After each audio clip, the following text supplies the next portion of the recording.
राम राम जी, नमस्कार। स्वागत है आप सभी का गुरुजी का तांडव में। अब ज़रा सोचिए,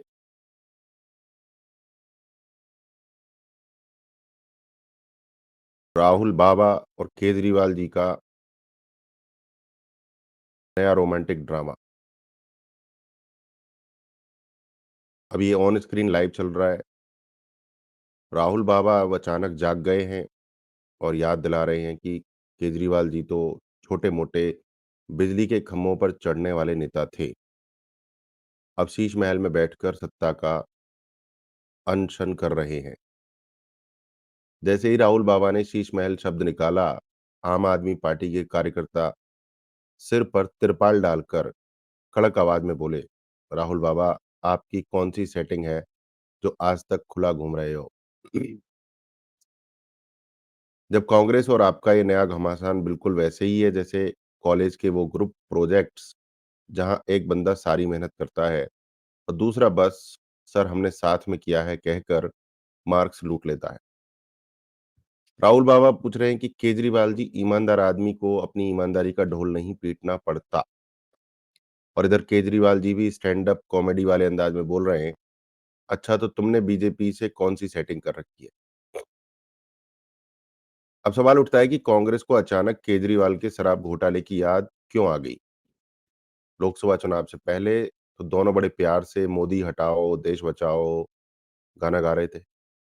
मगर जैसे ही इलेक्शन खत्म हुआ, आपने कांग्रेस की लुंगी खींचना शुरू कर दी और अब कांग्रेस आपकी चड्डी उतारने में लगी हुई है।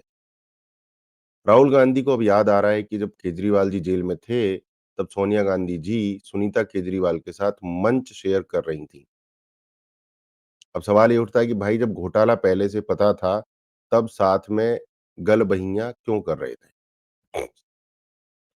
और हाँ, राहुल बाबा अगर कह रहे हैं कि दिल्ली की हवा सबसे जहरीली है, तो इसमें कोई नई बात नहीं है। केजरीवाल जी तो खुद कह चुके थे कि पंजाब में हमारी सरकार बनी तो पराली जलाना बंद कर देंगे, दिल्ली में धुआँ नहीं आएगा। अब पंजाब में भगवंत मान की सरकार है, फिर भी दिल्ली गैस चैम्बर बनी हुई है।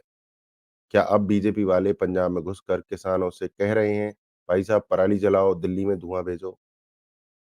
और रही बात लोकपाल की, तो केजरीवाल जी के 10 साल पुराने वादे की हालत आज किसी भूले-बिसरे व्हाट्सएप गुड मॉर्निंग मैसेज जैसी हो गई है। सबको याद है पर किसी ने हकीकत में देखा नहीं कि लोकपाल किधर। अब यमुना जल सत्याग्रह भी देख लीजिए।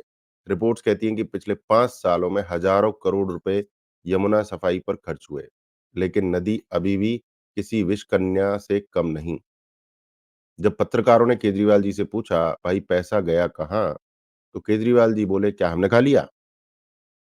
देखो जवाब भी ऐसा कि इंसान एक पल को खुद पर शक करने लग जाए, हाँ यार शायद हम ही गलत सवाल पूछ रहे हैं। फिर केजरीवाल जी ने नया तीर चलाया। हरियाणा की बीजेपी सरकार ने यमुना में जहर घोल दिया। अब चुनाव आयोग पहुंच गया और बोला, सर कोई सबूत है? केजरीवाल जी की शक्ल उस बच्चे जैसी हो गई जिसने होमवर्क नहीं किया और टीचर क्लास में खड़ा करके पूछ रही हो, बेटा कॉपी कहाँ है? अब देखो चुनाव आते ही नेता बड़े बड़े बयान देते हैं, लेकिन ये कहना कि हरियाणा सरकार ने यमुना में जहर घोल दिया, ये तो बोल बच्चन के एक नए सीजन का एपिसोड है। असली मुद्दे गायब हैं, मुफ्तखोरी फुल चल रही है। अब सवाल ये उठता है कि दिल्ली वालों को क्या मिला? दुनिया की सबसे प्रदूषित राजधानी, सबसे जहरीली हवा, सबसे गंदा पानी, सबसे गंदी यमुना और ट्रैफिक में रोज का फ्री योगासन। लेकिन नेताओं को इससे फर्क नहीं पड़ता, क्योंकि असली एजेंडा है मुफ्त की रेवड़ियां बांटो और वोट बैंक मजबूत करो। तो सवाल ये है कि कांग्रेस और आपका ये झगड़ा फाइनल ब्रेकअप है या बस एक नया ड्रामा? आप क्या सोचते हैं? क्या 2029 में ये दोनों फिर से साथ दिखेंगे या फिर इस बार तलाक पक्का है? नीचे कमेंट में बताइए और इस वीडियो को उन दोस्तों से शेयर कीजिए जो मुफ्तखोरी की राजनीति और नेताओं के यू टर्न से बोर हो चुके हैं।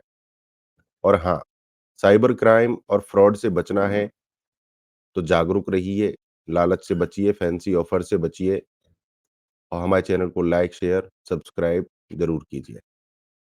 नमस्कार, वंदे मातरम।